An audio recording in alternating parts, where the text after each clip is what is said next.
السلام علیکم، سبسکرائب کریں ہمارے چینل کو اور بیل آئیکن کو کلک کرنا نہ بھولیں تاکہ آپ دیکھ سکیں ہماری نئی نئی ویڈیوز۔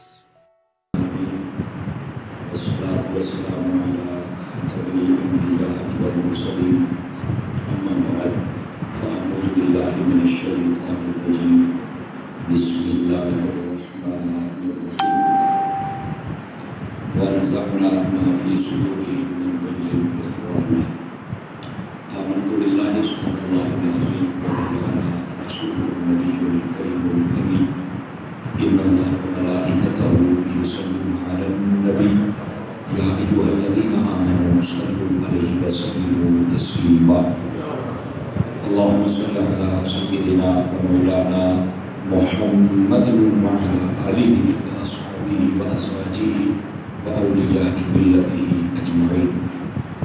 انتہائی عزت و تکریم کے لائق زینت محفل سادات کرام معزز و مکرم علماء کرام جملہ اشاکان صحابہ و اہل بیت اور ہفتہ وار اس محفل ذکر میں تشریف لانے والے تمام احباب، میں دعا گو ہوں کہ اللہ کے عالم ہم سب کی حاضریاں اپنی بلند بارگاہ میں قبول و منظور فرمائے اور ہمارے اس جامعہ فیض محمدی کو اللہ تعالیٰ دن دگنی رات چگنی ترقیاں عطا فرمائے۔ ہمارے محترم و مکرم انتہائی مخلص و مشفق بھائی اور دوست بزرگ عالم دین حضرت علامہ مولانا قاری محمد اسلم چشتی صاحب، آپ کو اور آپ کی ٹیم کو میں مبارکباد پیش کرتا ہوں، اور آپ جتنے بھی محبین و متوسلین ہیں اللہ تعالیٰ آپ سب کو بھی خیر و برکت نصیب فرمائے۔ گرامی قدر حضرات، ایک حدیث شریف سے میں بات کا آغاز کرتا ہوں۔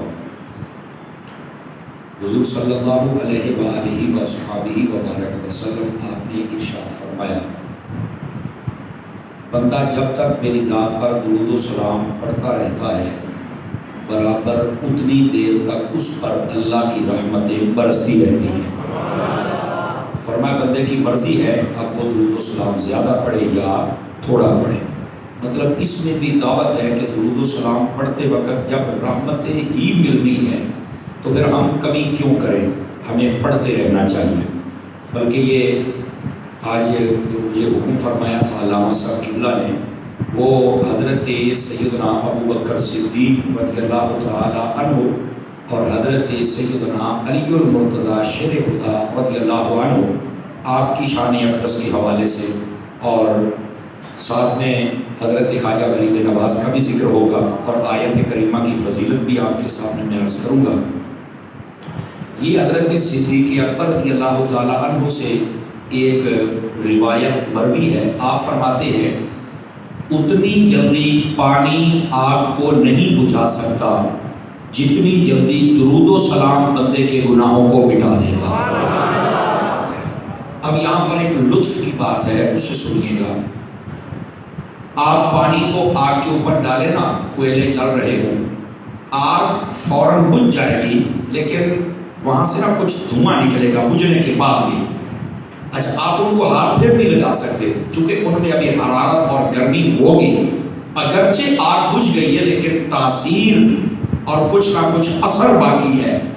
تو فرمایا کہ جب بندہ درود و سلام پڑھتا ہے تو اللہ گناہ ایسے مٹاتا ہے کہ وہاں پر کوئی اثر رہنے ہی نہیں دیتا۔ اس واسطے درود و سلام کثرت و محبت و شوق کے ساتھ پڑھا کریں۔ اللہ تعالی ہم سب کو عمل کی توفیق عطا فرمائے۔ گرامی قدر حضرات، جو میں نے آیت بینہ تلاوت کی ہے، اللہ رب العزت نے اس میں ارشاد فرمایا وَنَزَعْنَا مَا فِي صُدُورِهِم مِّن غِلٍّ إِخْوَانًا، فرمایا کہ ہم کھینچ لیں گے ان کے دلوں میں اگر کوئی ایسی بات ہوئی بھی تو ہم تو ان کو گہرے دوست اور بھائی بنا دیں گے۔ یہ حضرات صحابہ کرام علیہ رضوان کے بارے میں آیت کریمہ نازل ہوئی، چونکہ پہلے کئی قبیلے ایسے تھے جو آپس میں بڑی جنگ و جدال کرتے تھے، لڑائی اور جھگڑے کرتے تھے۔ محبوب کریم صلی اللہ علیہ وسلم کو جب اللہ پاک نے مبعوث فرمایا حبیب ہم نے آپ کو ایسا مرکز بنا دیا ہے جو آپ سے جڑ جائے گا اس کا دل ستھرا ہو جائے گا۔ اب ایک قبیلے والے بندے نے جب کلمہ پڑھا، دوسرے قبیلے کا وہ شخص جن کی ان کے ساتھ لڑائی ہوتی تھی جب وہ حضور کا کلمہ پڑھ لیتا تھا تو وہ سارے قبیلے کو چھوڑ کر حضور کے باقی صحابیوں سے بھی پیار کرنا شروع کر دیتا تھا۔ یہ اللہ نے فرمایا کہ ہم نے ان کے دلوں کو ستھرا کر دیا ہے۔ اب یہاں بھی بڑی پیاری بات ہے، اب محبوب کے غلاموں کا جب یہ حال ہے کہ وہ آقا صلی اللہ علیہ وسلم کی خدمت میں آئیں اور کلمہ پڑھیں تو اللہ فرماتا ہے ہم تمہارے دل ہی ستھرے کر دیتے ہیں۔ جب ان کے دلوں کا یہ حال ہے تو بتاؤ دل مصطفیٰ کا حال کیا ہوگا؟ سمجھ آ رہی ہے جناب گرامی قدر حضرات؟ اب ذرا تھوڑی سی بات کو آگے سنیے۔ یہ آیت کریمہ جب نازل ہوئی نا اس وقت ایک خاص موقع بھی تھا۔ وہ خاص موقع یہ تھا کہ حضرت سیدنا ابوبکر صدیق رضی اللہ تعالی عنہ آپ کہیں جا رہے تھے تو آپ کے نا یہاں پہلو میں چوٹ لگ گئی، کسی بھی جگہ لگی ہوگی، پہلو کے لفظ موجود ہے، ٹھیک ہے؟ آپ کے جب چوٹ لگی نا تو آپ نے اس جگہ کو پکڑ لیا، ساتھ حضرت علی اور مرتضیٰ تھے۔ آپ نے جلدی سے کپڑا لیا اور اس کو ایسے ہوا اس میں جیسے ہم کرتے ہیں نا ایسے کر کے سینکنا شروع کر دیا، تو آپ نے بھی سینکنا شروع کر دیا۔ اب چوٹ لگی ہے صدیق اکبر کو اور وہ سینک رہے ہیں علی اور مرتضیٰ۔ سمجھ آئی نا؟ اللہ رب العزت نے عین اس موقع پر قرآن مجید کی یہ آیت نازل فرمائی، فرمایا دیکھنے والوں دیکھ لو۔ اب یہاں پر بھی ایک لطف کی بات ہے، کوئی آج اگر بک بک کرے کہ ان کی آپس میں لڑائی تھی، فرمایا ان کی محبت پر تو قرآن کی آیتیں اتری ہوئی ہیں، ان کی لڑائی کیسے ہو سکتی ہے؟ جبکہ حضرت علی اور مرتضیٰ شریف خدا رضی اللہ عنہ آپ نے اس بات کو کھول کے بیان فرمایا ہے۔ حضرت سیدنا علی اور مرتضیٰ کوفے کے منبر پہ بیٹھے ہیں، توجہ ہے نا آپ سب حضرات کی؟ آپ نے فرمایا لوگوں یہ مجھے بتاؤ من اشجع الناس، لوگوں میں سے سب سے زیادہ طاقتور اور بہادر کون ہے؟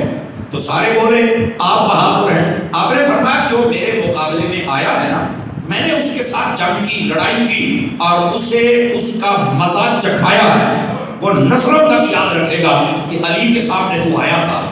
کہا میرے سامنے جو آتا ہے میں تو اسے مزہ چکھا دیتا ہوں، پر میرا سوال یہ ہے جو سب سے بہادر ہے وہ کون ہے؟ میرے مقابلے میں جو آئے اس سے تو میں بہادر ہوں، میں پوچھ رہا ہوں سب سے بہادر کون ہے؟ جب آپ نے یہ کہا تو لوگ پریشان ہو گئے، کہنے لگے حضرت پھر آپ ہی بتائیں۔ آپ نے فرمایا پہلے میں تمہیں واقعہ سناتا ہوں پھر بتاتا ہوں سب سے بہادر کون ہے۔ فرمایا جس دن جنگ بدر ہوئی نا تو نبی کریم علیہ السلام کے لیے جب عریش مبارک بنایا گیا، عریش چھپر کو کہتے ہیں، برآمدہ آج کل کی زبان میں استعمال ہوتا ہے، تو جب وہ بنانے لگے نا لکڑیوں کا تو کہا کہ حضور آپ یہاں جلوہ گر ہو جائیں۔ اب صحابہ کرام نے کہا حضور تو یہاں بیٹھیں گے پر آقا صلی اللہ علیہ وسلم پر پہرا کون دے گا؟ دشمن تو بہت زیادہ ہے، ہم تو 300 دے رہے ہیں، بظاہر ہمارے پاس جنگی سامان بھی نہیں، تو پہرا کون دے گا؟ فرمایا کوئی آگے نہیں بڑھا تھا اس وقت جس نے کہا تھا تم سارے ادھر جاؤ میں پہرا دیتا ہوں، اس کا نام ابوبکر صدیق ہے۔ سمجھ آ رہی ہے؟ اور سنیے یہاں پر حضرت علی المرتضیٰ کہتے ہیں جو میرے مقابلے میں آتا ہے اس سے میں بہادر ہوں، پر جو سب سے بہادر ہے اس کا نام ابو بکر ہے، میں علی بتا رہا ہوں اور علی سے یاد کر رہا ہوں۔ اب بات سمجھ آئیے آپ حضرات کو؟ یہ حضرت سیدنا علی المرتضیٰ شیر خدا رضی اللہ عنہ یہ خود بیان کر رہے ہیں کہ حضرت ابوبکر صدیق رضی اللہ عنہ آپ سب سے زیادہ بہادر ہیں کہ بدر والے دن کوئی اور آگے نہ بڑھا۔ اچھا یہاں پر کئی لوگ یہ بھی ذہن میں آ سکتا ہے، شیطان ہے نا وہ وسوسہ ڈال سکتا ہے کہ یار میدان جنگ میں چل کے لڑنا یہ مشکل ہے کیونکہ سامنے تلواروں اور تیروں کا سامنا کرنا پڑتا ہے، ادھر تو حضور کے پاس ہی بیٹھنا ہے نا۔ یہ ذہن میں سوال تو آ سکتا ہے۔ میں نے کہا یہی تو تمہیں پتہ نہیں ہے، یہی تو تمہیں پتہ نہیں، کافر لڑنے کس لیے آئے تھے؟ حضور کی وجہ سے نا، آپ توجہ نہیں فرما رہے، حضور کی وجہ سے ہی لڑنے آئے تھے نا کہ یہ اپنے آپ کو نبی کا اثر ان کا ٹارگیٹ ہی حضور تھا، تو اس نبی پاک کی حفاظت کرنا یہ سب سے بڑا محاذ تھا۔ فرمایا یہ چھوٹے چھوٹے جنگوں والے کام تو ہم کر لیں گے پر حضور کی حفاظت کون کرے گا؟ جبکہ ٹارگیٹ یہ ہے، فرمایا ان کی حفاظت میں ابو بکر کروں گا، یہ اگر اللہ کی امانت میرے پاس ہے نا تو فرمایا ابو بکر بھی تمہیں حفاظت کر کے بتائے۔ یہی تو بات ہے، جب ہجرت کی رات جا رہے تھے حضرت صدیق اکبر کبھی دائیں ہوتے ہیں کبھی بائیں کبھی آگے کبھی پیچھے، حضور نے فرمایا ابو بکر کیا کر رہے؟ کہا یا رسول اللہ جب مجھے خوف ہوتا ہے نا کہ کوئی دائیں طرف سے نہ آ جائے تو میں ادھر ہو جاتا ہوں، جب خوف ہوتا ہے کوئی بائیں طرف سے ادھر آگے پیچھے ایسے ہی آتا ہوں۔ اب یہاں پر بھی علماء نے پتہ کیا لکھا ہے، وہ فرماتے ہیں دراصل بات یہ ہے انہیں اپنی فکر نہیں تھی، اپنی فکر ہوتی تو ایک طرف بندہ وہ راستہ اختیار کرتا ہے کہ جس میں بندے کا سیفٹی ہو، یہ ہر طرف سے جب آ رہے ہیں اپنی فکر نہیں تھی، فکر حضور کی تھی۔ کیوں؟ فرمایا لوگوں نے یہ کہنا تھا اگر حضور کو کچھ ہو جاتا کہ ابو بکر اگر اس امانت کی حفاظت نہیں ہو سکتی تھی تو تو ساتھ گیا کیوں تھا؟ نبی پاک صلی اللہ علیہ وسلم نے دو امانتیں دی، ایک تھا اپنا بستر اور ایک تھا اپنی ذات۔ جب بستر دینے کی باری آئی تو علی کو دے دیا، فرمایا اس کی حفاظت تو کر سکتا ہے، اور جب یہ اپنا وجود تھا تو یہ دے دیا ابو بکر کو، فرمایا اس کی حفاظت تو کر سکتا ہے۔ سمجھ آ رہی ہے میری بات؟ اب یہاں پر ایک وسوسہ اور بھی ہے، اس کو بھی ذرا حل فرمائیے۔ بس اوقات لوگ کہتے ہیں دیکھو بھائی نبی پاک جب مکہ سے تشریف لے کے گئے تھے تو بستر علی کو دے کے گئے تو لہٰذا وہ خلیفہ ہے۔ تو میں نے کہا یار کیسے بیوقوف ہو تمہیں عقل ہی کوئی نہیں، نبی جس کو بستر دے کے گئے اگر وہ خلیفہ ہے تو نبی جس کے ساتھ تھا پھر وہ کون ہے؟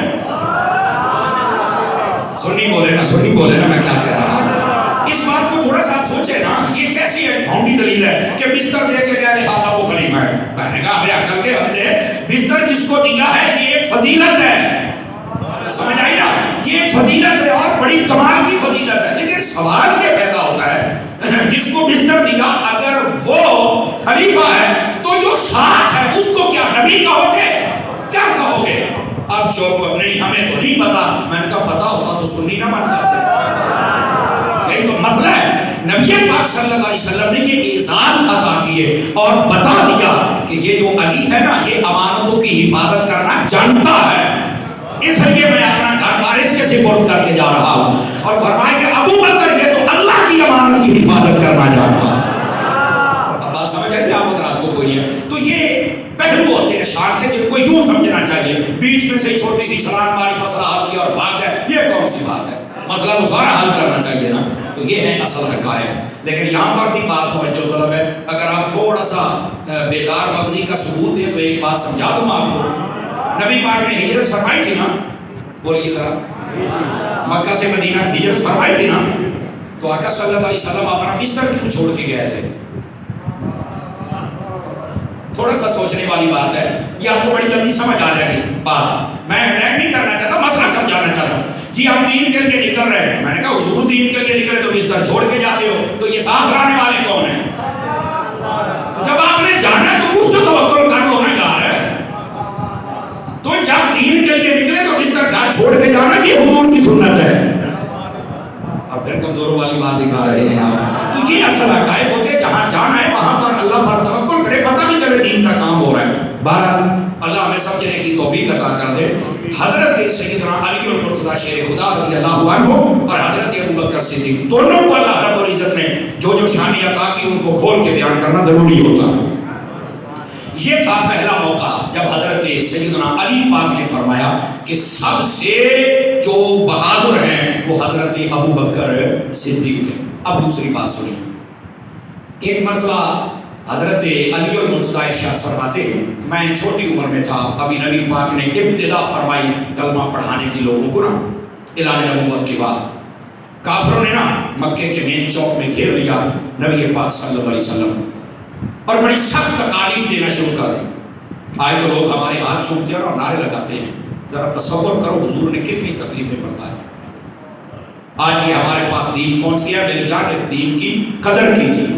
اب ہوا کیا، جب انہوں نے تکلیفیں دینا شروع کی تو حضرت علی کہتے ہیں، اب حضرت علی کی بات تو غور سے سننی چاہیے، وہ فرماتی ہیں کہ میں دیکھ رہا تھا کسی کی جرأت نہیں ہو رہی تھی کہ آگے بڑھ کے کافروں کو ہٹائے یا ان کو بھگائے یا سمجھائے۔ اتنے میں کہتے حضرت ابو بکر آ گئے، میں بھی چھوٹا تھا، میں بھی آگے نہ بڑھ سکا۔ فرما حضرت ابو بکر نے جو ہی دیکھا کہ یہ کافر آپ کو گھیر کے کھڑے ہیں اور طرح طرح کے جملے کس رہے ہیں اور کئی آپ کو دھکے دینا شروع کر رہے ہیں، آپ آگے بڑھے، آپ نے ایک کو مکہ مارا، دوسرے کو یہاں سے پکڑ کے ادھر پھینکا، تیسرے کے منہ میں تھپڑ بجا دیا سب کو، اور آپ سامنے کھڑے ہو گئے۔ فرمایا اب لگائے کون میرے محبوب کو ہاتھ لگاتا، میں تمہارے ٹکڑے کر کے رکھ دوں گا۔ اور ساتھ ہی فرمایا افسوس تمہارے اوپر اس شخص کی مخالفت کرتے ہو جو تمہیں یہ کہتا ہے کہ اللہ ایک ہے، جو تمہیں بتوں سے بچاتا ہے، جو تمہیں شراب کاری سے بچاتا ہے، بدکاری سے بچاتا ہے، جو تمہیں والدین کے ادب و احترام